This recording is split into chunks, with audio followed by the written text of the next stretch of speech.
चरित्रात्मा वंदना। सर्वप्रथम ज्ञानवर्णी क्रम के क्षय हेतु हम ज्ञान की स्तुति करेंगे। कमर सीधी, आंखें बंद, विनय मुद्रा के साथ।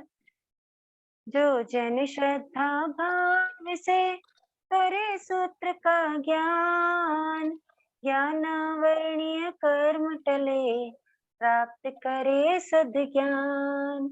आपका ज्ञान अनंत है, मुझे ज्ञान की प्यास। केवल ज्ञानी मैं बनूं, यही है अंतिम आस। केवल दर्शी मैं बनूं, यही है अंतिम आस। इन्हीं शुभ भावनाओं के साथ सभी को जय जिनेंद्र। 25 बोल की क्लास में आप सबका स्वागत है। सर्वप्रथम आप सबसे क्षमा याचना कि आज मैं लेट हुई। मैंने आप लोगों का कुछ समय मांगा। कुछ विषम परिस्थितियां थी कि मैं क्लास 8 बजे लेने में असमर्थ थी, तो इसलिए आप सभी से क्षमा याचना। क्योंकि हम 25 बोल का अध्ययन कर रहे हैं। 25 बोल में हम कल 14वें बोले छोटी नौ तत्व के 115 भी तो करे ही हैं। साथ में मैंने आपको बताया कि हम ध्यान 4 19वें बोले ध्यान 4 भी उसी के साथ हम कर चुके हैं। ठीक है, फिर आता है 15वें बोले आत्मा 8।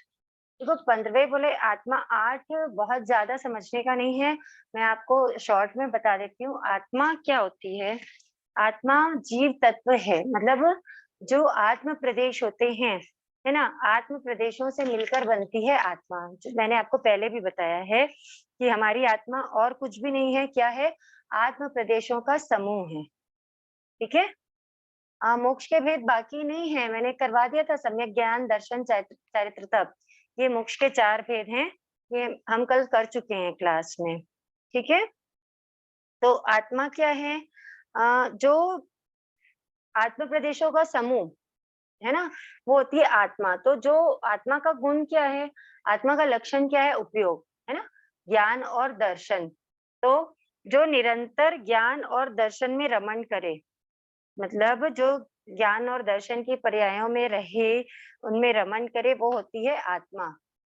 असंख्यात आत्म प्रदेशों का समूह जिसमें चेतना का गुण होता है, उसको कहते हैं आत्मा।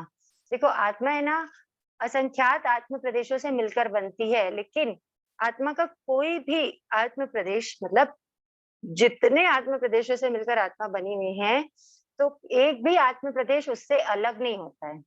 चाहे आत्मा इतने छोटे से जीव में जाए, चाहे आत्मा विशाल का है, चाहे चींटी के जीव में जाए आत्मा, चाहे आत्मा सरसों के दाने में जाए, चाहे खसखस के दाने में जाए आत्मा, वो आत्मा हो, या फिर जो आत्मा डायनासोर मान लो आप, जिराफ मान लो, हाथी मान लो, है ना, हिप्पोपोटामस, जो भी बड़े बड़े जीव हैं, आत्मा वो ही की वो ही है।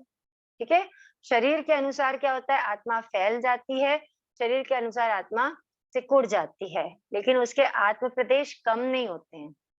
जितने रहते हैं उतने के उतने ही रहते हैं आत्मा के आत्म प्रदेश। ठीक है, इसलिए ये अपन को कभी नहीं सोचना चाहिए कि कोई जीव छोटा है तो उसको हम कम कष्ट दे रहे हैं, कोई जीव बड़ा है तो उसको ज्यादा कष्ट हो रहा होगा। ऐसा नहीं है, आत्मा वो ही होती है, चाहे एकेंद्रीय जीव हो चाहे पंचेंद्रीय जीव हो। आज जो जीव एकेंद्रीय में है, कल अगर काल करके उसने पंचेंद्रीय का आयुष्य बांधा है, तो उसी वो ही आत्मा जाकर पंचेंद्रीय के शरीर में क्या हो जाएगी? फिट हो जाएगी।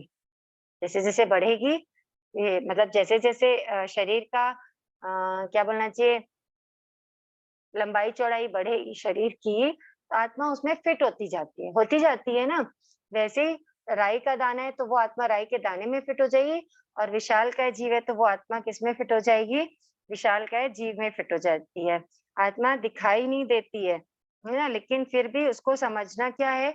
मुश्किल नहीं है, क्योंकि हमको सबको एहसास है कि आत्मा तत्व जो है वो विद्यमान है, हम सबके भीतर ही विद्यमान है। ठीक है, इसके 8 प्रकार हैं। आत्मा के 8 प्रकार हैं। प्रकार क्या है? मतलब 8 टाइप से हम उसको समझ सकते हैं। जैसे मैं लिख देती हूँ। द्रव्यात्मा, कषायात्मा, योगात्मा, उपयोगात्मा। ज्ञानात्मा, दर्शनात्मा, चारित्रात्मा और वीर्यात्मा।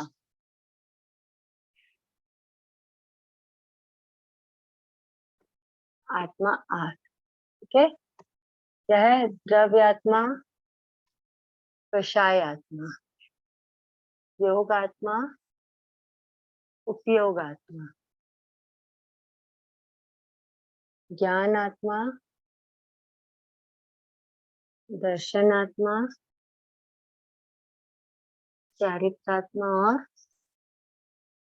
वीर्यात्मा, ठीक है। तो द्रव्य आत्मा, यहाँ पे द्रव्य का अर्थ क्या है? मतलब जो एक पदार्थ है ना, या आत्मा भी क्या है? एक एक तरह का द्रव्य है। मतलब क्या समझना अपने को, जीव का दूसरा नाम क्या होता है? आत्मा होती है, ठीक है।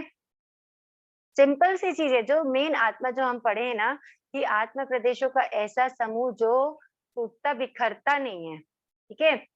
मतलब वो एक दूसरे से हमेशा जुड़े ही रहेंगे। तो वो जो आत्मा है वो ही द्रव्य आत्मा है। जो हम आत्मा का जो स्वरूप अभी जनरल में जो हम समझ रहे हैं ना, वही होता है द्रव्य आत्मा, ठीक है। जो मैंने अभी तक के आपको बताया है, द्रव्य आत्मा क्या है? एक आधारभूत आत्मा होती है ना। जो बाकी के जो सात है ना, बाकी की जो सात आत्मा है, ये द्रव्य आत्मा के अलावा बाकी के जो सात आत्मा हैं, उन सब का आधार क्या है? द्रव्य आत्मा है। द्रव्य आत्मा के बिना इन सब का अस्तित्व संभव नहीं होता है, ठीक है। तो इस प्रकार क्या है? द्रव्य आत्मा आधारभूत आत्मा है, ठीक है। अब आता है कषाय आत्मा। कषाय कौन से हैं? क्रोध, मान, माया, लोभ। तो जो कषाय से युक्त जो आत्मा होती है ना, वो होती है कषाय आत्मा।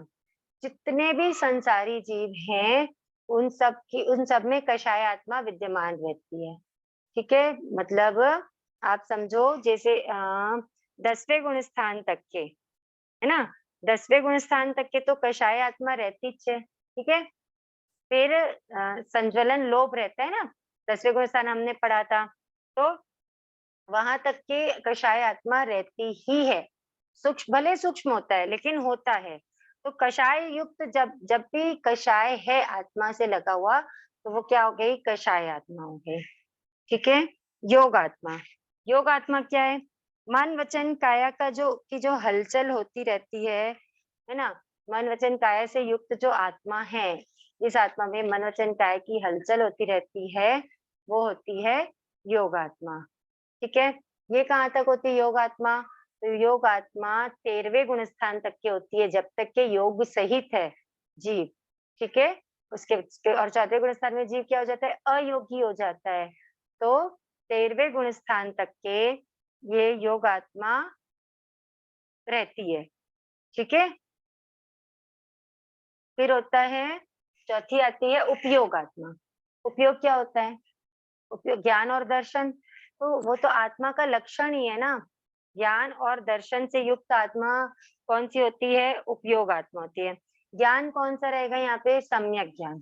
मतलब जो मोक्ष के अभिमुख है, जो आत्मा मोक्ष के अभिमुख है, सम्यक ज्ञान युक्त है, वो होती है ज्ञान आत्मा, ठीक, मतलब उपयोग आत्मा, ठीक है। मतलब देखो, योग आत्मा, उपयोग आत्मा, है ना। फिर आता है ज्ञान आत्मा, दर्शन आत्मा, चारित्र आत्मा। ये सब है ना एक दूसरे से रिलेटेड हो जाता है। उपयोग में क्या आ जाता है? 5 ज्ञान, 3 अज्ञान, 4 दर्शन हो जाता है, ठीक है। तो चेतना क्या है? चेतना का लक्षण ही उपयोग है ना। तो आत्मा ना कर्मों से कितनी भी भारी क्यों नहीं हो जाए, चाहे वो एक केंद्रीय की हो, चाहे बेंद्री पंचेंद्री, किसी की भी आत्मा हो, ज्ञान और दर्शन गुण जो रहते हैं वो आत्मा में रहते ही हैं। वही उसका आत्मा का लक्षण है। तो वो जो ज्ञान दर्शन युक्त आत्मा होती है वो कहलाती है उपयोग आत्मा। अब यहाँ पे ज्ञान आत्मा देखो, उपयोग आत्मा मतलब क्या हो गया? ज्ञान और दर्शन युक्त। ज्ञान में ज्ञान और अज्ञान दोनों समाहित हो गए ना। यहाँ पर आ रहा है ज्ञान आत्मा। तो ज्ञान आत्मा मतलब जहाँ पे सिर्फ ज्ञान है, अज्ञान नहीं है, मतलब सम्यक्ति जीव। सम्यक दर्शन प्राप्त होने के बाद जो आत्मा होती है ना, सम्यक्ति जीव जो होता है, सम्यक्ति जो आत्मा होती है वो कहलाती है ज्ञान आत्मा, जिसमें सम्यक जो सम्यक्त में है, ठीक है, तो वहां पे क्या होता है, मिथ्यात्व नहीं होता, और जहाँ पे मिथ्यात्व होता है वहां पे क्या होता है, अज्ञान हो जाता है। तो इसलिए ज्ञान आत्मा कौन सी हो गई, सम्यक ज्ञान से युक्त जो आत्मा है, शुद्ध आत्मा, वो होती है ज्ञान आत्मा। जब जीव अध्यात्म विकास की ओर जाता है ना, तो वो क्या करता है, सत्य सत्य का ज्ञान प्राप्त करता है, और सत्य सत्य का ज्ञान प्राप्त करता है तब वो क्या करता है, सही चीज की पहचान करता है और सही रूप में मानता है। ठीक है, तब जो आत्मा होती है, उस आत्मा को मतलब श्रद्धा युक्त जो आत्मा है, वो हो जाती है दर्शन आत्मा, और श्रद्धा के बाद जो ज्ञान उसको मिला हुआ है, वो ज्ञान हो जाता है ज्ञान आत्मा। ठीक है, फिर आता है चारित्रात्मा। तो चारित्रात्मा क्या हो जाता है, जब श्रद्धा हो गई, ज्ञान प्राप्त हो गया, और फिर जब उसको फॉलो करने लग जाए, उसका अनुसरण करे, उसका अनुपालन करे, उसको अपने क्या बोलना चाहिए, उसको यूज में लाए, है ना, उस उसको इम्प्लीमेंट करे, तब वो हो जाती है चारित्रात्मा। ठीक है, जब ज्ञान हो गया कि 6 काय जीवों की घात हमें नहीं करनी है, तो फिर 6 काय जीवों की रक्षा करने के लिए जब 5 महाव्रत ग्रहण करते हैं, तो वो क्या हो जाती है, वो हो जाती है चारित्र आत्मा।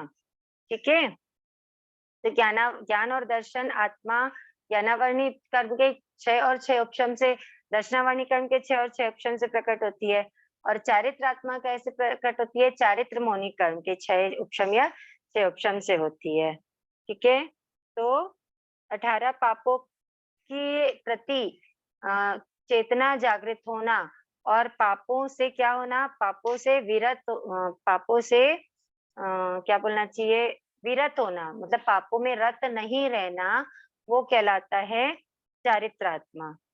ठीक है, ये आत्मा 6ठे गुण स्थान से 14वें गुण स्थान तक पाई जाएगी। कौन सी आत्मा, चारित्रात्मा। ठीक है, उसके बाद आता है वीर्यात्मा। लास्ट है वीर्यात्मा।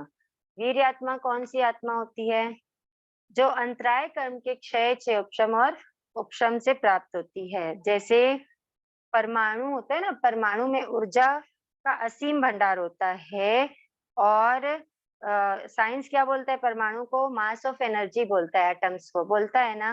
वैसे ही जो अपनी ये वीर आत्मा है ना, वो भी क्या है, ऊर्जा का अथाह भंडार है। अपनी आत्मा ऊर्जा का अथाह भंडार है, असीम भंडार है।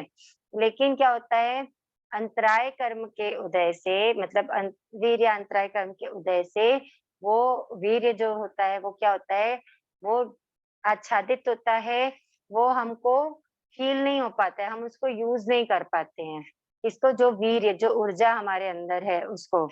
तो जब अंतराय कर्म का 6 उपशम या 6 उपशम होता है ना, तो वीर्यात्मा का उदय होता है, मतलब हमारी भी जो अनंत शक्ति है ना, वो हमको प्राप्त होती है। ठीक है, देखो कर्म कितने ही शक्तिशाली हो जाएं, लेकिन आत्मा की शक्ति को वो क्षीण नहीं कर सकते, वो सिर्फ दबा सकते हैं। ठीक है, वो उसको अलग नहीं कर सकते। जिस दिन हमारे कर्मों का क्षय होता है या क्षयक्षम होता है, हमको वो शक्ति प्राप्त होती है। ठीक है, तो ये होती है वीर आत्मा, क्या है, हर जीव में रहती है, किसी ना किसी मात्रा में रहती है। 12वें गुण स्थान के अंत में ये जो आत्मा है, ये जो शक्ति है, वो पूर्णतः उजागर हो जाती है। ठीक है, इसलिए हमको क्या करना है, हमको जैसे जैसे अपने आत्मा के मेन गुणों को पहचानना है, और उनको हासिल करने के लिए उस मार्ग की ओर अग्रसर होना है, समझो। ठीक है, जब तक कि हमको पता है ना, बिना ज्ञान के कुछ नहीं हो सकता। जब तक के नॉलेज नहीं होगा, तब तक के हमको कुछ नहीं हो सकता। आपके पास, आपके घर में अथाह खजाना है, ठीक है, सपोज आपके घर में बेसमेंट में या किसी जगह पे फॉर एग्जाम्पल बहुत सारा धन गड़ा हुआ है, लेकिन अगर आपको उसका नॉलेज नहीं है, तो आप उसको यूटिलाइज कर सकते हो क्या? आप उसको निकाल सकते हो क्या? नहीं निकाल सकते। बस वैसे ही हमारे साथ है, हमारे पास भी अथाह अथाह अथाह अनंत शक्ति है, अनंत ज्ञान का भंडार है, अनंत दर्शन चारित्र का भंडार है। लेकिन जब तक ये नॉलेज नहीं होगा तब तक के हम उस और कोई काम नहीं कर सकते, कोई कदम नहीं बढ़ा सकते, कोई पुरुषार्थ नहीं कर सकते। इसलिए नॉलेज जरूरी है। इसलिए ये शास्त्रों को पढ़ना जरूरी है और ये सब ज्ञान जरूरी है। ठीक है, तो ये हो गई 8 प्रकार की आत्मा। 15वें बोले आत्मा 8 यहाँ पर कंप्लीट होता है। द्रव्य आत्मा, दर्शन आत्मा और उपयोग आत्मा जो होती है वो सभी जीवों के होती है। सभी सभी मतलब चाहे क्या बोलना चाहिए, कोई भी जीव हो उनमें ये तीनों आत्मा होगी ही होगी। कौन कौन सी आत्मा होगी? द्रव्य आत्मा, दर्शन आत्मा और उपयोग आत्मा। कषाय आत्मा जो होती है वो सकषायी जीवों की होती है। ठीक है, और योग आत्मा सहयोगी जीवों तक मतलब अयोगी जीवों की नहीं होती है। ज्ञान आत्मा जो होगी वो सम्यक दृष्टि जीवों की होगी। और चारित्र आत्मा जो होगी वो मुनिराजों की होती है। और वीर्य आत्मा जो है वो सभी संसारी जीवों मतलब चाहे वो अयोगी हो या सहयोगी हो, सभी संसारी जीवों के होती है। एक सेकंड, कुछ मैसेज आया है। योग और उपयोग आत्मा फिर से समझाइए। देखो योग आत्मा, जो आत्मा ज्ञान मन वचन काया के योगों की हलचल, मतलब जहां पर मन वचन और काया की हलचल होती है, जो तो हर समय होती रहती है, हमारे में होती है ना मन वचन और काया की हलचल। एक समय के लिए भी हमारी आत्मा मन वचन काया की हलचल से रहित होती है क्या? नहीं होती है। तो यही होती है योग आत्मा, जहाँ पे प्रति समय हम मतलब मन वचन और काया से हम क्या हैं? युक्त हैं। आत्मा में मन वचन और काया जो एनी टाइम हलचल करते रहते हैं, वो विद्यमान रहते हैं, वो होता है योग। योग कौन से होते हैं? 3 होते हैं ना, मन वचन और काया। तो मन वचन और काया से युक्त जो आत्मा है वो है योग आत्मा। ठीक है, और उपयोग आत्मा, उपयोग आत्मा का सीधा सीधा अर्थ है 5 ज्ञान, 3 अज्ञान और 4 दर्शन। हमने उपयोग पढ़े हैं ना, साकार उपयोग और अनाकार उपयोग। तो साकार उपयोग और अनाकार उपयोग प्रत्येक आत्मा में रहता है, क्योंकि जीव का लक्षण, आत्मा का लक्षण क्या है? उपयोग है ना? तो जो उपयोग है वो हर आत्मा में बना रहता है। 5 ज्ञान, 3 अज्ञान, 4 दर्शन, इसी को उपयोग कहते हैं। कषाय और योग से ग्रस्त होने पर भी हमारी आत्मा क्या रहती है? सदैव जागृत रहती है। योग आत्मा सब में होती है क्या?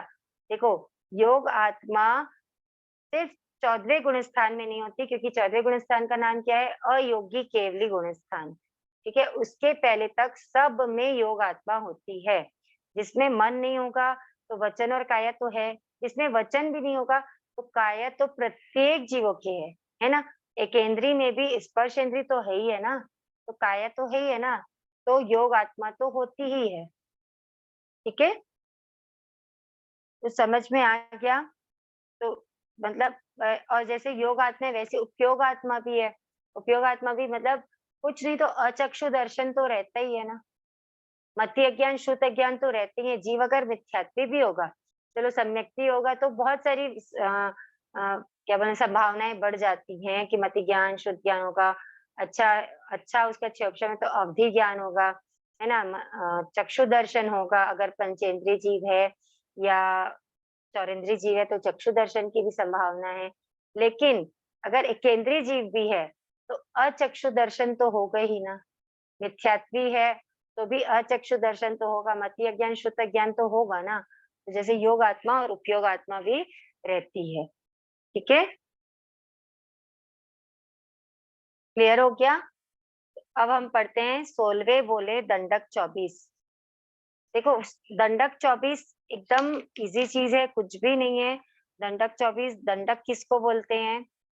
दंडक वो होता है जहां पे जीव को अपने किए हुए कर्मों का फल मिलता है। दंड, दंड मिलता है। क्या बोल रहे हैं? जिस स्थान पे जीव को अपने कर्मों का दंड मिलता है वो कहलाता है दंडक।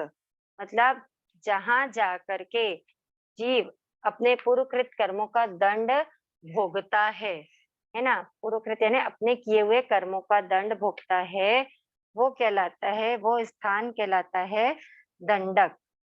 दंडक भी क्या है, एक टाइप से जीवों को वर्गीकरण करने का एक मेथड है। जो हमने 563 भेद पढ़े हैं जीव के, है ना, तो वो 563 भेदों में जीवों का वर्गीकरण हुआ है। यहाँ पे 24 स्थानों की अपेक्षा, मतलब दंडकों की अपेक्षा क्या हुआ है, जीवों का वर्गीकरण हुआ है। तो सबसे पहले आता है, सबसे पहले हम कौन सी गति पढ़ते हैं, बताओ, सबसे पहले कौन सी गति होती है, नरक गति होती है ना। तो सबसे पहले आता है 7 नारकी का एक दंडक, 7 नारकी का एक दंडक, ठीक है। 7 नारकी का एक दंडक। जिस पृथ्वी पर हम रहते हैं उसका नाम क्या है, जिस पृथ्वी पर, मैं नहीं बोल रही हूँ, क्या बोल रहे हैं, पर, है ना। मैंने आपको पहले भी बताया कि हम जहाँ रहते हैं वो क्या है, रत्न प्रभा पृथ्वी की छत है, मतलब रत्न प्रभा नरक की छत है। मेरी पृथ्वी बोलने की भी आदत है। तो जहाँ पे हम रहते हैं वो रत्न प्रभा नरक की छत है, पहली नरक की छत है। और उसके बाद कंटिन्यू नीचे नीचे कितनी है, 7 नरक है ना। इन जो ये जो नरक है ना, इनके क्या होते हैं, जो नीचे नीचे नीचे अधोलोक में 7 मंजिल के समान रहते हैं, ठीक है। तो इन सातों का मिला करके एक दंडक है, मतलब अधोलोक में जाना है, और वो एक दंडक में ये 7 नरक का वर्णन है पूरा, मतलब समाहित है। एक दंडक में ये पूरी 7 नरकें समाहित है, ठीक है। ये हो गया पहला दंडक, ये क्या है, फर्स्ट, है ना। अब सेकंड से लेकर के 11, ये क्या है, फर्स्ट दंडक था। 2 से 11 दंडक आता है 10 भवनपति, 10 भवनपति देवों का 10 दंडक। 10 भवनपति कौन से, बताया था मैंने आपको। 10 भवनपति कहाँ रहते हैं, रत्न प्रभा पृथ्वी के आत्रों में भवनपति देवों का वास रहता है ना। तो ये जो 10 भवनपति देव हैं, असुर कुमार, नाग कुमार, सुपर्ण कुमार, विद्युत कुमार, अग्नि कुमार, दीप कुमार, उद्दिक कुमार, दिशा कुमार, पवन कुमार, स्तनित कुमार, ये 10 भवनपति देवों का 10 दंडक है। 7 नारकी का एक दंडक, 10 भवनपति देवों का 10 दंडक, ठीक है। देखो यहाँ पे नरक के बाद सीधा देवगति आ गई। अब देवगति तो अभी कंप्लीट नहीं होगी ना, इसके बाद आ जाएंगे 5 स्थावर। कौन से नंबर से आएंगे, 12 से 17 कौन आएंगे, 5 स्थावर। कौन कौन से हैं 5 स्थावर, सबको पता है स्थावर, 5 स्थावर कौन कौन से होते हैं, पृथ्वी का है, अप का है, तेव का है, वायु का है और वनस्पति का है। 12 13 14 15 16, ठीक है। 12 13 14 15 16 किसके दंडक हुए, 5 स्थावर के दंडक हुए। ये स्थावर ऐसे तो पूरे लोक में है, लेकिन सबसे ज्यादा ये कहाँ पाए जाते हैं, अधिकता में ये मध्य लोक में पाए जाते हैं, ठीक है। ध्यान रखना, 5 स्थावर के 5 दंडक, है ना। उसके बाद आता है 16 तक हो गया, 17 18 19, क्या क्या है, 17 18 और 19 आता है 3 विकलेंद्रिय। मैंने विकलेंद्रिय शब्द आपको पहले बताया है, किसको बोलते हैं विकलेंद्रिय, विकल यानी होता है हीन, 3 विकलेंद्रिय मतलब देन्द्रिय, तेन्द्रिय और चौरेंद्रिय। देखो एकेंद्रिय यहाँ पर आ गया 5 स्थावर में, अब कौन आएंगे, देन्द्रिय, तेन्द्रिय और चौरेंद्रिय, 3 विकलेंद्रिय, ठीक है। कौन कौन से गए, 17 18 और 19, है ना। ये ऐसे तो स्थावरों से अधिक होते किसमें, प्रोग्रेस में, ठीक है। लेकिन मतलब यानी देखो स्थावर से इनके पास इंद्रियां ज्यादा होती है, लेकिन ये पंचेंद्रिय से क्या होते हैं, कम होते हैं, ठीक है। पूरे 5 इंद्रिय नहीं होने के कारण, हीन होने के कारण इनको क्या बोलते हैं, पंचेंद्रिय विकलेंद्रिय बोलते हैं, ठीक है। लेकिन स्थावर से अधिक विकसित होते हैं ये, है ना। स्थावर से अधिक विकसित होने के कारण इनको स्थावर के बाद लिया है, 3 विकलेंद्रीय को लिया हुआ है। ठीक है, फिर 19 हो गया। अब 20वां नंबर किसका आएगा? देखो, स्थावर हो गया, विकलेंद्रीय हो गया, अब पंचेंद्रीय का नंबर आ गया। आ गया ना? तो पंचेंद्रीय में पहले कौन आ जाएंगे? तिर्यंच पंचेंद्रीय। कौन सा है? 20वां नंबर किसका है? तिर्यंच पंचेंद्रीय का एक दंडक। फिर 21वां 21वां नंबर आता है मनुष्य का एक दंडक। तिर्यंच पंचेंद्रीय का एक दंडक, देन मनुष्य का एक दंडक। किसका आएगा? मनुष्य का एक दंडक। मनुष्य मतलब कौन से मनुष्य हो गए इसमें? इसमें सारे मनुष्य आ जाते हैं, चाहे वो युग्लिक मनुष्य हो, चाहे वो सन्नी गर्भज मनुष्य हो, कोई भी मनुष्य हो, वो मनुष्य इसमें आ जाएगा। ठीक है, मनुष्य का एक दंडक। देखो, ऐसे भी बोलते हैं ना कि जो कोई भी अच्छा काम होता है उसको क्या बोलते हैं? ये काम 21 है, बोलते हैं ना। और सबसे अच्छी गति या सबसे जन्म अगर लिया है जीव ने, तो सबसे अच्छा जन्म कौन सा माना जाता है? मनुष्य का ही माना जाता है। तो ध्यान रखना, 21वां दंडक जो 21 नंबर का दंडक है, जिसको श्रेष्ठ नंबर बोला जाता है, वो किसका है? वो मनुष्य का है ना? तो हमारा जो लक्ष्य भी क्या होना चाहिए? ये 21वां दंडक तो हमको मिल गया है, और उसके साथ साथ हमारा इस भाव का काम भी क्या रहना चाहिए? 21 रहना चाहिए, ताकि हम अपना भाव भ्रमण क्या कर सके? सीमित कर सकें। ठीक है, इस जो श्रेष्ठ दंडक में हम उत्पन्न हुए हैं, तो हमारा काम भी क्या होना चाहिए? श्रेष्ठ होना चाहिए, 21 होना चाहिए, 19 नहीं होना चाहिए। ठीक है, आप लोग भी बोलते हो ना, इसका काम 21 है ना? बस वही वाला 21 है, समझ लो। ठीक है, तो 21 नंबर हो गया मनुष्य का दंडक। फिर आता है यंतर देवों का। 22 नंबर किसका है? यंतर देवों का। देखो, भवनपति हुआ था, है ना? अवान यंतर। फिर 23 नंबर आ जाएगा ज्योतिषी देवों का, और 24 नंबर आ जाएगा वैमानिक देवों का दंडक।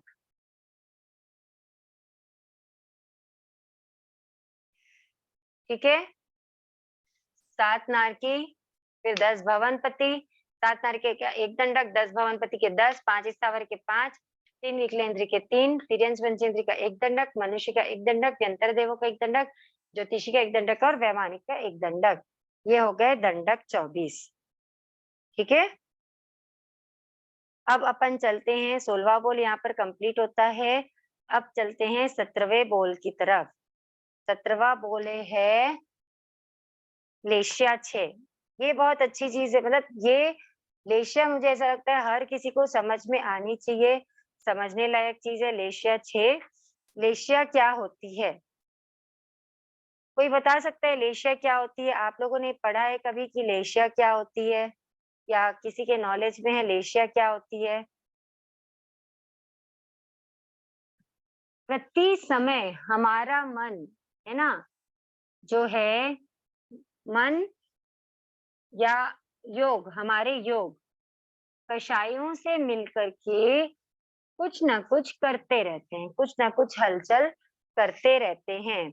हमारे योग और कषायों, यो हमारे जो योग हैं मन वचन काया, वो कषायों के साथ जुड़ करके जो भी काम करते हैं, जिससे कर्म बंध होता है, वो होता है लेशिया।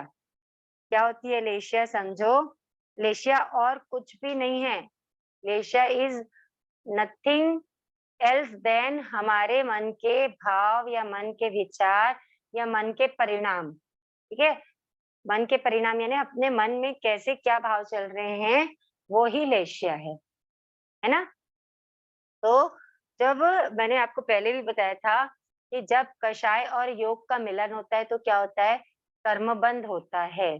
तो कषाय और योग के मिलन से होने वाले इस कर्म बंध का नाम क्या है? लेशिया है। जैसे हमारे मन के विचार शुभ रहेंगे, जो शुभ हलचल होगी तो शुभ कर्मों का बंध होगा, उस समय हमारी लेशिया क्या रहेगी? शुभ रहेगी, इसलिए शुभ कर्मों का बंध रहेगा। जब हमारी लेशिया अशुभ रहेगी तो अशुभ कर्मों का बंध होता है। ठीक है, जैसे एकदम साफ पानी है, उसमें आप जो कलर डालोगे, वो कलर का वो पानी हो जाता है ना? वैसे ही हमारे मन, वचन, काया वो पैदा मतलब जो स्टार्टिंग से वो नहीं होते हैं, दूषित नहीं होते हैं, लेकिन कषायों के संयोग से, जिस टाइप का कषाय का संयोग होगा, वो उस टाइप का क्या हो जाएंगे, उस लेशा में वो परिणत हो जाते हैं और उस टाइप के वो कर्म बंध कर लेते हैं। ठीक है, तो समझो। अब एक चीज को समझना, कोई भी चीज होती है तो वो आपने डिग्री पढ़ी होगी ना, गुड, बेटर, बेस्ट पढ़ा होगा ना सबने, है ना? तो वैसे ही हिंदी में होता है, सॉरी, हम पढ़ रहे हैं लेशा। ठीक है, हिंदी में होता है तीव्रतम,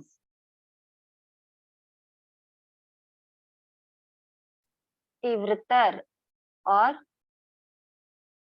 तीव्र। ठीक है, फिर मंद, मंदतर और लास्ट होता है मंदतम। मतलब तीव्रतर, तीव्रतर यानी होता है बहुत ज्यादा तेज। दिखाई दे रहा है कि नहीं दे रहा है? नहीं दे रहा हो तो मैं इसमें लिख देती हूँ, तीव्रतम,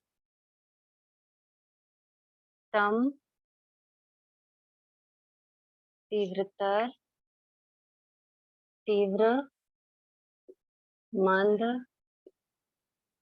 मंदतर और मंदतम। देखो, ये डिग्रीज हिंदी में है। तीव्रतम यानी फास्टेस्ट, है ना? तीव्रतर यानी फास्टर, तीव्र यानी फास्ट। ठीक है, मंद यानी स्लो, मंदतर यानी स्लोअर और मंदतम यानी स्लोएस्ट। ये एक मतलब ये आपको मैं समझने के लिए बताई हूँ। यहाँ पे तीव्र का आशय स्पीड वाला नहीं है ना? यहाँ पे तीव्र का आशय है क्या बोलते, अशुभ भावों की ऐसी विचारधारा जिससे बहुत ज्यादा गाढ़े कर्मों का बंध हो। ठीक है, तीव्र यानी फास्ट समझ लो आप, लेकिन बहुत गाढ़ा वाला जो कर्म बंध होता है ना, वो होता है। ठीक है, जैसे इंटेंसिटी लिखा है मिता जी ने, हाँ आप समझ जाइए। तो क्या होता है, जैसे हमारे भाव आते हैं, है ना, वैसे वैसे क्या होता है, वैसे वैसे कर्मों का बंध होता है। क्योंकि जैसे भाव आएंगे वैसी हलचल होगी। आप खुद समझना, जब आपको गुस्सा आता है ना, तो आप पूरा अंदर से हिल जाते हो ना। तो जब आप हिल जाते हो, अपन बोलते हैं ना पूरा, मैं अंदर मतलब अंदर से हिल जाता है शरीर, शरीर नहीं हिलता है, आत्मा में हलचल होती है, मन वचन काया में हलचल होती है। और जैसी हलचल होगी वैसे कर्मों का बंध होगा, क्योंकि कर्म तो क्या है, चिकनाई लिए हुए हैं। कर्म परमाणु क्या है, वो चिकनाई लिए हुए होते हैं। जैसी ही आत्मा में हलचल होती है, वो सट्टाक से आत्मा से क्या होते हैं, आत्म प्रदेशों से चिपक जाते हैं। तो ये समझना कि तीव्रतम, तीव्रतर, तीव्र, मंद, मंदतर और मंदतम। कोई चीज बहुत ज्यादा है, फिर थोड़ी कम, और कम, और कम, और ज्यादा कम, और एकदम कम। ये एक क्या बोलना चाहिए अपन को, क्या डिसेंडिंग ऑर्डर में ये चल रहा है। बट डिसेंडिंग ऑर्डर में चलते चलते ये कहाँ पहुंचा रहा है हमको, हाइट पे पहुंचा रहा है। ये बात थोड़ी सी ऑपोजिट हो जाती है वो सोचने में, लेकिन ये फैक्ट है। हम ऊपर से नीचे आ रहे हैं। जब लेशिया में कृष्ण से लेकर के शुक्ल तक आना, मतलब जो बहुत गाढ़ी, बहुत ज्यादा काले वर्ण वाली लेशिया सबसे पहली होती है, कृष्ण लेशिया, जो क्या होती है, एकदम काले वर्ण की होती है ना? काले वर्ण की यानी बहुत डार्क, डार्क एकदम, जहाँ पे एकदम अंधेरा है। समझ रहे हो, अंधेरा यानी जहाँ कृष्ण लेशिया वाला जो जीव होता है, उसके अंदर में विवेक का सूर्य नहीं उदित हुआ होता है, मतलब उसमें विवेक का नाम नहीं होता है। बहुत कठोर स्वभाव वाला, बहुत तेज गुस्सा करने वाला, सिर्फ खुद को सही समझने वाला, जो वर्तमान के विवेक से रहित होता है, उसको वर्तमान में कैसे उसको जीना है, क्या करना है, इन सब से कोई मतलब नहीं होता है। उसको कोई कुछ भी नहीं समझा सकता है, खुद को सिर्फ सही मानता है। तो वैसे जो जीव होते हैं, वो होते हैं, कौन होते हैं वो? कृष्णलेष्या वाले होते हैं। और जो कृष्णलेष्या वाले होते हैं, वो क्या करते हैं? वो तीव्रतम कर्मों का बंध करते हैं। समझ रहे हो? जैसे एक स्टोरी जो शुरू से सब पढ़ते आए हैं या सुनते आए होंगे आप लोग भी, कि 6 मित्र हैं, 6 दोस्त हैं। आम का एक पेड़ है जो बगीचे में घूम रहे हैं। एक आम का वृक्ष है जिसपे आम लगे हुए हैं। बहुत सारे आम लगे हुए हैं, कुछ आम पके हुए नीचे भी गिरे हुए हैं, है ना? तो जो 6 मित्र हैं, उसमें से एक मित्र क्या कहता है कि क्यों ना पूरा का पूरा जो पेड़ है, उसे काट लिया जाए, या आम कितने स्वादिष्ट हैं, क्यों ना हम इस पेड़ को काट लें। कौन कह रहा है? पहला मित्र कह रहा है। क्यों? क्योंकि उसके जो अशुभ विचार वो क्या तीव्रतम है ना? वो कह रहा है क्यों ना पूरे के पूरा पेड़ काट लिया जाए। तो दूसरा मित्र कहता है, अरे भाई पेड़ काटने की क्या जरूरत है? पूरा पेड़ काटने की क्या जरूरत है? हम शाखाएं काट लेते हैं। तो तीसरा मित्र बोलता है यहाँ पे, क्योंकि इससे इसके जो कषाय वो क्या है, कम है, तो ये कहता है कि पेड़ काटने की क्या जरूरत है, हम शाखाएं काट लेते हैं। तो जो तीसरा मित्र है जिसके और कम और कम कषाय हैं, कम कषाय युक्त है वो कहता है कि अरे भाई शाखा नहीं, हम सिर्फ टहनियाँ काट लेते हैं। तीसरा क्या कहता है? हम सिर्फ टहनियाँ काट लेते हैं। चौथा मित्र बोलता है टहनियाँ काटने के लफड़े में क्यों पड़े हम एक काम करते हैं, इतने बड़े-बड़े आम के गुच्छे हैं, हम गुच्छे काट लेते हैं, गुच्छे तोड़ लेते हैं, है ना? पांचवा कहता है कि भाई गुच्छे तोड़ने से क्या मतलब, गुच्छे में तो कच्चे आम भी हैं और पक्के आम भी हैं, क्यों ना हम सिर्फ पके-पक्के आम तोड़ लेते हैं। खट्टे आम लेकर हम क्या करेंगे? जो कच्चे आम वो तो क्या होंगे? खट्टे होंगे। तो क्यों ना हम केवल पके-पके आम तोड़ लें। कौन कह रहा है? पांचवा मित्र कह रहा है।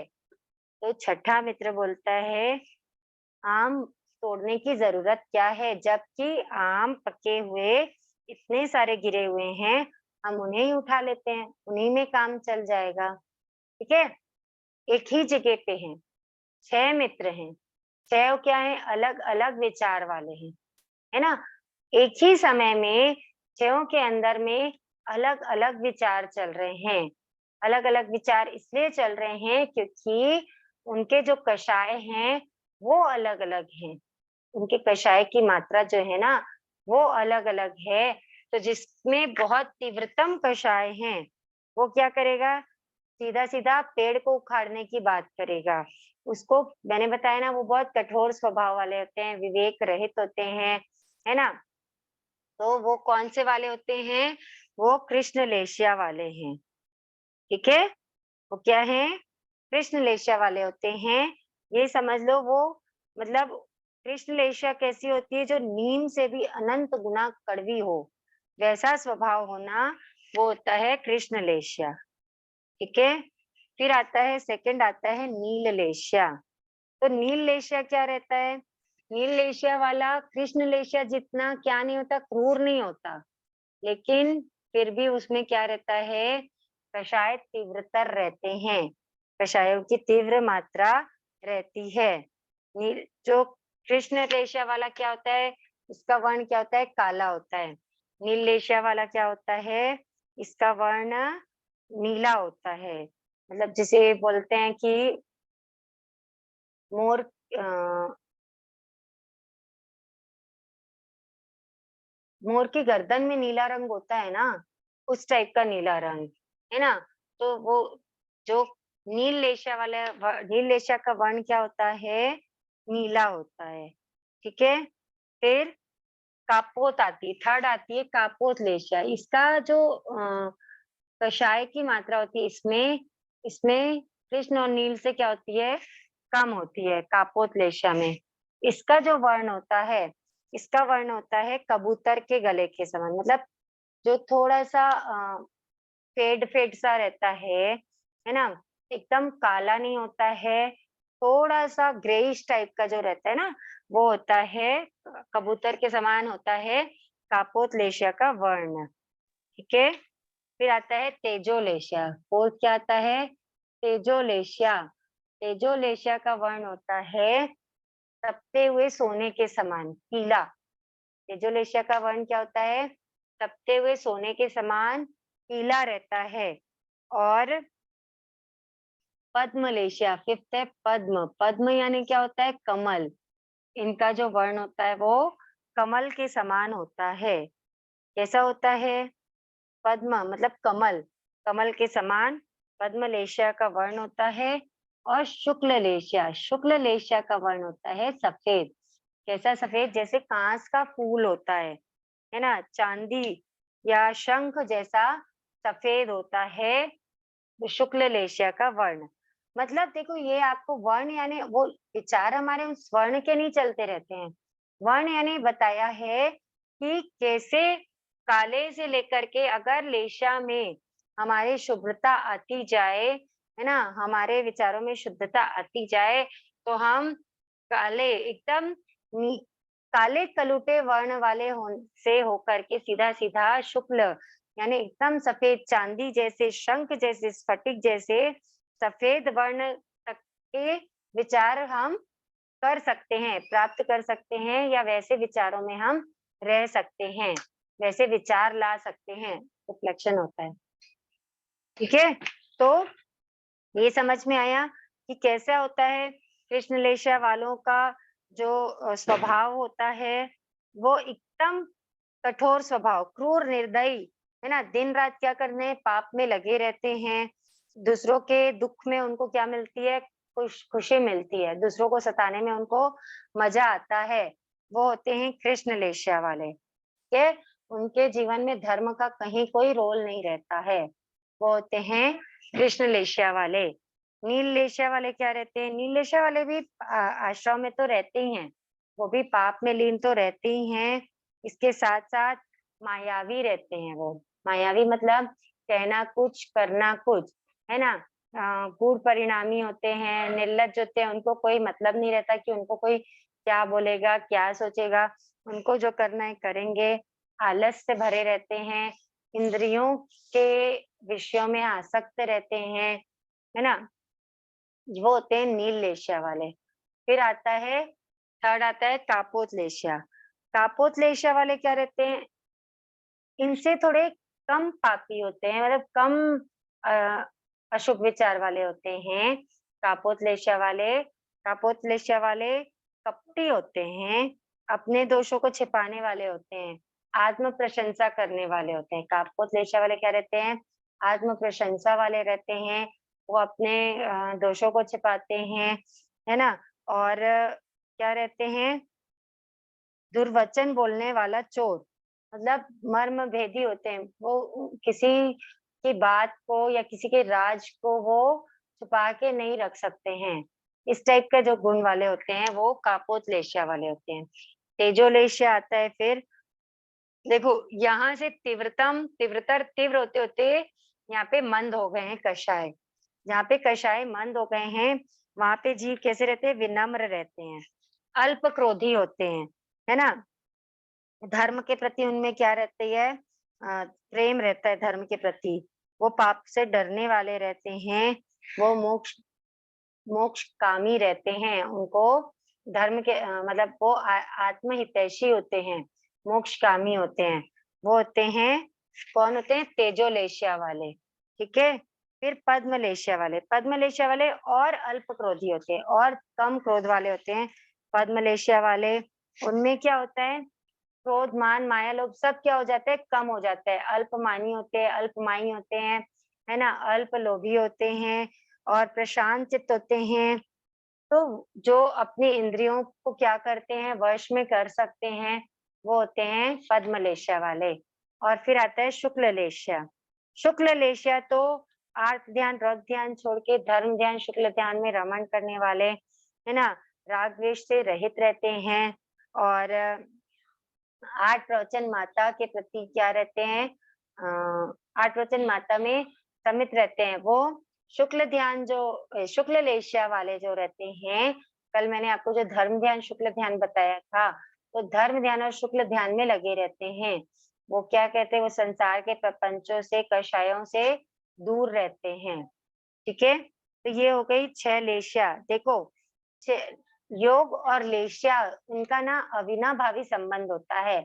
जहाँ योग होता है वहाँ लेशिया होती है, जहाँ लेशिया होती है वहाँ योग होता है। क्योंकि मैंने आपको बताया कि योग और कषाय के का जब क्या बोलना चाहिए, योग और कषाय का जब मेल होता है तब कर्म बंध होता है और योग और कषायों के मेल से जो ये कर्म बंध की परिणति होती है उसी को कहते हैं लेशिया। मतलब जैसे जब हमारा मन कषायों में लिप्त होता है ना, तब जो अशुभ विचार आते हैं या शुभ विचार बनते हैं वो कहलाते हैं लेशिया। ठीक है? तो एक बात ध्यान में रखना कि जीव जो है, जिस लेशिया में जीव का मरण होता है वो उसी लेशिया में क्या होता है, उत्पन्न होता है। कोई भी जीव जिस लेशिया में मरता है उसी लेशिया में उत्पन्न होता है। और जीव किस लेशिया में मरता है, जिस लेशिया में उसने आयुष्य का बंध किया होता है। हमारे जीवन में आयुष्य का बंध कब होगा कोई नहीं जानता, इसलिए हमें हमेशा क्या रहना चाहिए, शुभ विचारों में रत रहना चाहिए। मन में अशुभ विचार आते हैं, मैं ऐसा नहीं कहती कि नहीं आते, हम सभी छद्मस्त हैं, सभी अपने-अपने ऐसे-ऐसे वातावरण में घिरे होते हैं कि कई बार कुछ-कुछ अशुभ विचार आते हैं मन में। लेकिन अशुभ विचार आए तो हमको सजग रहना चाहिए कि नहीं, कब किस समय हमारा आयुष्य बंद हो जाए, हमें नहीं पता चलता। और अगर अशुभ विचारों में, अशुभ लेशय के समय आयुष्य का बंद हो गया, तो फिर हमारे जिस मतलब जैसे समय में आयुष्य का बंद हुआ रहेगा, उसी के अनुरूप हमें क्या मिलेगी, गति मिलेगी। जैसे एक एग्ज़ाम्पल के लिए देव देवलोक है ना, तो देवलोक में जो ऊपर के जो देव हैं, वैमानिक देव हैं, है ना? जो क्या बोलना चाहिए, अनुत्तर विमानवासी देव हैं, वहाँ पे अगर हम देखें तो वहाँ पे ना कृष्णलेशा है, ना नीललेशा है, ना कापोत है, ना तेजो है, ना पद्मलेशा है। वहाँ पे तो मतलब छठे देवलोक से ले जाकर के पूरे अनुत्तर विमान तक के सिर्फ कौन-सी लेशा है, शुक्ल लेशा है। तो हमें अगर ऐसी जगह जाना है कि हमारे भाव सीमित हो जाएँ, जैसे मैंने आपको बताया अनुत्तर विमान में जाने वाला जीव रहता है, उसने अपने भाव सीमित कर लिए होते हैं। जिसने एक बार अनुत्तर विमान का स्पर्श कर लिया, वो फिर ज़्यादा भाव, जहाँ तक मेरे ध्यान में है, 4 अंतर विमान में जाने वाला जीव 15 भाव से ज़्यादा नहीं करता है। ऐसा मेरे ध्यान में है, मैं एकदम श्योर नहीं बोलती। और सर्वार्चित विमान वाला जीव जो है, वो तो क्या है, वो निश्चय ही अगला भाव करके मनुष्य बन के वो मोक्ष जाएगा। तो हमें अगर वहाँ वो जगह प्राप्त करनी है ना? देखो, या तो मनुष्य बने, ठीक है? या तो मनुष्य बने या फिर देव बनना है तो अनुत्तर विमानवासी देव बने। ऐसे हमारी वो होनी चाहिए, क्या बोलना चाहिए, एक सोच होनी चाहिए या ऐसा हमारा लक्ष्य होना चाहिए। तो अगर वो बनना है, तो हमें वैसी लेशा में रत रहना पड़ेगा, क्योंकि अगर वैसी लेशा में रत नहीं है और हमने अगर बाँध लिया तेजो लेशा में अपना आयुष्य का बंध और हम सोचे कि हम अनुत्तर विमान में उत्पन्न हो जाए तो हो सकते हैं क्या? नहीं हो सकते। क्योंकि मैंने आपको बताया जीव जिस लेशा में काल करता है, उसी लेशा में जन्म लेता है। तो जहाँ पे वो लेशा ही नहीं है, अनुत्तर विमान में तेजो लेशा है ही नहीं, तो वहाँ पे जन्म कैसे लेंगे? इसलिए ध्यान रखना हमेशा हमारे जो भाव हैं, हमारी विचारधारा है, वो शुभतम होनी चाहिए। कषाय कैसे होने चाहिए? मंदतम होने चाहिए, ठीक है? और लेशा कौन-सी होनी चाहिए? शुक्ल लेशा होनी चाहिए। ओके? चलिए, आज के लिए इतना ही करते हैं। ये सब सिर्फ़ इतना समझना कि बहुत ज़्यादा बुरे विचार मतलब क्या हो गया? कृष्णलेशा हो गया, है ना? फिर जो बहुत ज़्यादा बुरे हैं, उससे थोड़े कम बुरे विचार मतलब नीललेशा यानी मध्यम रूप से बुरे विचार। फिर थोड़े और कम मतलब हल्के रूप से बुरे विचार मतलब कापोतलेशा, है ना? फिर यहाँ तक के बुरा चलता रहता है, ये 3 अशुभ लेशा है, यहाँ से शुभ चालू हो जाता है, यहाँ से अच्छा चालू हो जाता है। कम अच्छे विचार, हल्के रूप से अच्छे विचार मतलब तेजोलेशिया। इससे बेटर मध्यम रूप से अच्छे विचार मतलब पद्मलेशिया। और एकदम अच्छे विचार, उत्कृष्ट रूप से अच्छे विचार मतलब शुक्ल लेशिया हो गया। ठीक है। इस प्रकार हमारे भावों की श्रेणी को क्या बोलते हैं? लेशिया बोलते हैं। और भावों के उतार चढ़ाव के कारण शरीर के आसपास के वातावरण के आभा मंडल में स्थित जो कर्मों के जो पुद्गल हैं, है ना, कर्म वर्गणा है, वो क्या हो जाती है? वो आकर के आत्म प्रदेशों से चिपक जाती है। ठीक है, ये ध्यान रखना। तो जैसे भाव आएंगे वैसे कर्म बंधेंगे। ठीक है। चलिए मंगला जी, आप कुछ कहना चाहते हैं? आप अनम्यूट कीजिए खुद को। जय जिनेन्द्र साहब, जय जिनेन्द्र। जैसे आपने बताया कि जिस लेशा में मृत्यु होती है वही उसी लेशा में जन्म होता है। हाँ। तो फिर समझो कोई बच्चा अभी जन्म से ही कुछ प्रॉब्लम है, बीमार है, तो कौन सी लेशा में मृत्यु हो गई रहेगी, वो कैसे समझना? कुछ ऑपरेट करना पड़ता है कैसे, क्या इसे? तो वो तो देखो, वो उनके जो है नाम कर्म का क्या बोलना चाहिए, क्षयोक्षम है, या उसके कारण उनको होता है कि कभी कभी इंद्रियां पूरी नहीं मिलती हैं, या अंगोपांग पूरे नहीं मिल पाते हैं। ये सब नाम कर्म से होता है। जी। लेकिन ये है ना, वो हाँ। वैसा नहीं। जैसे कई बार आप देखते होंगे कोई कोई जीव होता है, तो मतलब जी। कोई कोई प्राणी या मनुष्य होते हैं, जी। श्रावक होते हैं, श्राविकाएं होती हैं, जो जीवन भर हाँ। उन्होंने बहुत लोगों को सताया होता है, या अच्छे कर्म नहीं किए होते हैं, बहुत धर्म ध्यान नहीं किया होता है। लेकिन उनके मरण के समय जो उनके क्या बोलना चाहिए, भाव। भाव हैं, या हाँ। उनकी समाधि है, बहुत समाधि में रहते हैं वो। हाँ, अच्छा। चिल्ला चिल्ला के नहीं मरते हैं, ऐसा होता है ना। आज आप हाँ। बताइए, सबसे अपन क्या सोचते हैं? सबका समाधि मरण होना चाहिए, यही सोचते हैं ना। हाँ। समाधि हाँ। मरण क्या होता है? समाधि मरण होता है कि जब हमारा मन निर्विकार रहे, है ना, हमारे जी। मन में जी। कोई अशुभ विचार नहीं रहे, किसी भी प्रकार का विकार रहे, एकदम शांति से, कोई टेंशन नहीं रहे, कुछ भी नहीं रहे, ऐसा शांति से मरण होना इस समाधि मरण। ठीक है। जी। तो जी।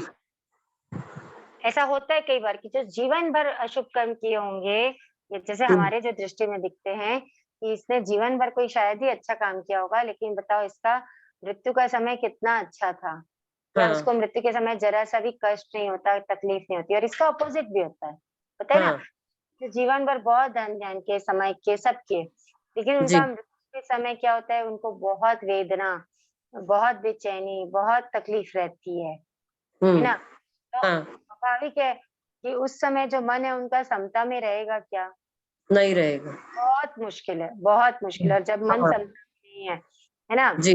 जी। मन में समता नहीं है, तब कुछ ना कुछ, कोई ना कोई तो ऐसे विचार मन में, अशुभ विचार रहेंगे ही रहेंगे ना, कि जी। कुछ नहीं करना है, या कैसा हो क्या हो। ओ, तो इसलिए ऐसा होता है क्योंकि आयुष्य का बंध उस समय ऐसा हो क्या रहता है, जी। उन्होंने अपने जीवन में उस समय आयुष्य का बंध कर लिया रहता है हाँ। कि सेकंड टाइम।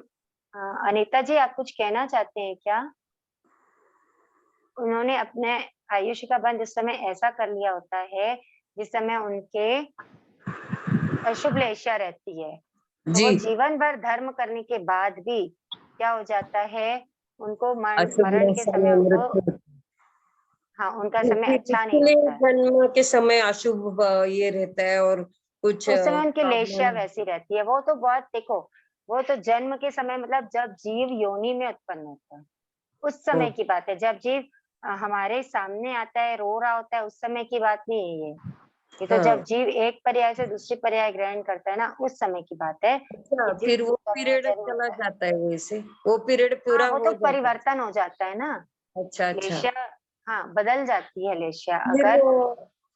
वो नाम कर्म के वजह से कुछ प्रॉब्लम क्रिएट होती है क्या?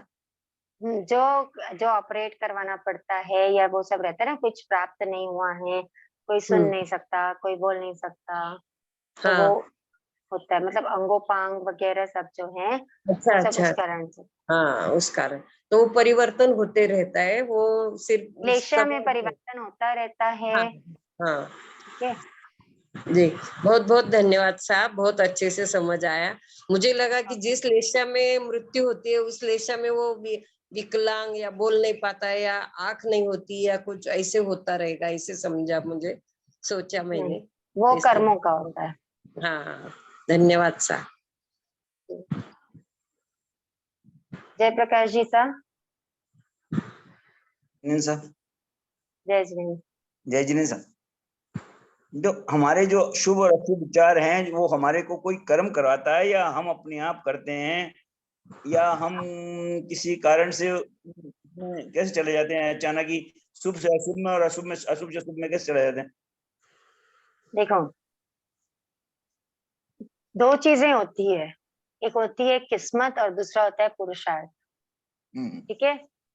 तो किस्मत आपको बोलेगी या कर्म आपको बोलेंगे कि आप ऐसा करें, है ना। लेकिन आपका विवेक अगर जागृत है ना, तो आप कर्मों का क्या करेंगे। कर्म उदय में आए हैं कि आप किसी का अहित करें, सपोज। ठीक है। लेकिन अगर आपका विवेक जागृत है तो आप अपने उन कर्मों को क्या करोगे, समभाव से भोगोगे। मतलब देखो, आप किसी का अहित करने कब जाओगे, जब सामने वाले से आपको कोई द्वेष होगा, सामने वाले ने या तो आपका कुछ बुरा किया होगा, कुछ बुरा कहा होगा या जैसा भी होगा, है ना। तब आपके मन में अशुभ विचार आएंगे। ठीक है। तो वो अगर कर्मों के कारण भी आ रहे हैं या स्वाभाविक रूप से आ रहे हैं, तो दोनों ही स्थिति में हमको क्या करना है, हमको अपने विवेक को जागृत रखना है कि हमको अपने मन में अशुभ विचार नहीं लाने हैं। ठीक है। तो इस तरीके से समभाव में रह करके अगर आप अगर आप समभाव में रहते हैं तो आप पूर्वकृत कर्मों का भी क्षय करते हैं और या फिर नए कर्मों के बंध से आप रुक जाते हैं। नहीं तो वो विवेक हमको अपने आप उसमें कंट्रोल कर पाएगा, या वो कर जो पाओगे पहले ना, पूर्व वही तो समता में रहना। को समभाव रखना क्या है, समभाव रखना इज कंट्रोल। हाँ तो नहीं, कल ना वो पूर्व संचित कर्म उसको पुश अप कर रहे हो कि नहीं तो ऐसा कर, तो वो हाँ, फिर तो वो उनका काम है पुश करना, और समता में रहना आपका काम है। अब जैसे हमारे पिताजी के आखिरी समय में पापा जी ने तो नौकार मंत्र में ध्यान था वो, और उन्होंने हाँ। पहले भाई मैं नहीं रहूंगा, मम्मी को बोल दिया आप हम आखिरी आखिरी समय मिल रहे हैं, अब मैं कल नहीं मिलूंगा तुमको, हमारा तुम्हारा यहाँ तक ही संबंध था।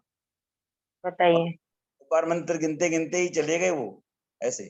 कितने शुभ लेशिया में उन्होंने अपने आयुष्य का बंद किया होगा। ये इस चीज का एहसास होना, है ना, ये भी बहुत बड़ी बात होती है। अदरवाइज तो अगले पल की किसी को खबर नहीं है। अभी हम पढ़ रहे हैं, अगले समय क्या होगा हम नहीं जानते हैं।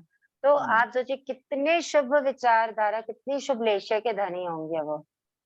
अब जैसे हमारी मम्मी को सिर्फ स्वस्थ थी, वो निमटा के उन्होंने कहा बेबी कहाँ है, और बेबी को देखते ही उनका जीव निकल गया, बस इतना आराम से निकला। तो जैसा उनको जिस लेशिया में जीव का कर्म बंद होता है सा, उस लेशिया में मतलब आयुष्य बंद होता है, नुकसान मतलब जिस लेशिया में आयुष्य का बंद करता है जीव, उसी लेशिया में जीव काल करता है। ठीक अच्छा। है। हाँ, तो तो लेकिन के हिसाब से इसलिए उसके आपको कर्म कितना भी पुश करें कि नहीं सामने वाले का बुरा कर या सामने वाले को बोल, उसको गालियां दे, हमको नहीं करना है। क्योंकि हम क्या हैं, हम सम्यक्ति हैं, हमको पता है कि क्रोध करने से आवाज हमारा ब्रेक हो रही संसार है। बढ़ेगा। पड़ेगा, वो हमको है ना। विवेक रखना है, हमको विवेक रखना हाँ, है। हमको विवेक रखना है, हमको कर्मों से जीतना है। हाँ हमको कर्मों के आगे हार नहीं माननी है। हाँ, उनके अपन को उससे हार न मान के अपने को अच्छी डायरेक्शन में जाना है, मतलब अच्छे विचारों में जाना है। हाँ सर। Thank you sir. जय जिनेन्द्र। जय श्री राम। मधु जी अनम्यूट करेंगे। जय जिनेन्द्र सर। जय श्री राम। मेरा क्वेश्चन है कि जैसे गुण स्थानों का अपन मनुष्य को तो चलता है, जैसे पढ़ाई करते हैं या कुछ भी करते हैं तो पता चलता है कि एक भाई गुण स्थान या तीसरा या चौथा ऐसे, तो एकेंद्रीय बेंद्रीय तेंद्रीय चौंद्रीय का गुण स्थानों का होता है क्या, उसमें कैसे पता चलता है? यस। एकेंद्रीय बेंद्रीय तेंद्रीय चौरेंद्रीय कौन से जीव होते हैं, अब बताइए। मिथ्यात्वी होते हैं कि सम्यक्ती होते हैं? मिथ्यात्वी होते हैं। बस उनका केंद्रित पहला मिथ्या। गुण स्थान, पहला गुण अच्छा, स्थान।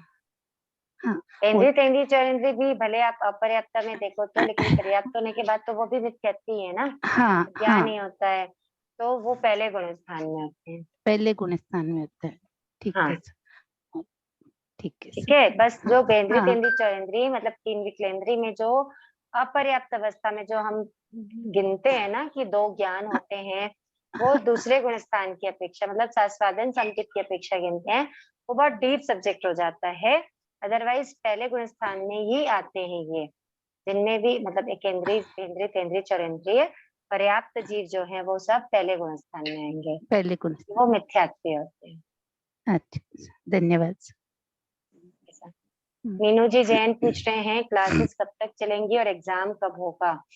ठीक है, मैं क्लासेस कब तक चलेंगी, अब जैसे भी प्रज्ञा जागरण का शेड्यूल आता है उसके पहले तक क्लासेस चलेंगे मीनू जी, और एग्जाम का रहेगा तो जब भी एग्जाम होने का रहेगा उसके कुछ दिनों पहले मैं आप लोगों को बता दूंगी कि अब एग्जाम होगा। ठीक है, मैं कर ली थी प्रिपरेशन, एक्चुअली मैंने आपको बताया था कि कुछ ऐसी विषम परिस्थितियां आ गई हैं मेरे साथ में कि मैं थोड़ा सा व्यस्त हो गई हूँ अभी। मेरे पापा को हार्ट अटैक हुआ था, तो थोड़ी अभी मेरी व्यस्तता ज्यादा चल रही है। जैसे भी एग्जाम का रहेगा तो मैं आपको इन्फॉर्म करूंगी, मैं ग्रुप में इन्फॉर्म करूंगी। ओके, चलिए आज के लिए इतना ही। जिन आज्ञा विरुद्ध कुछ कहने में आया हो तो मिच्छामि दुक्कडम।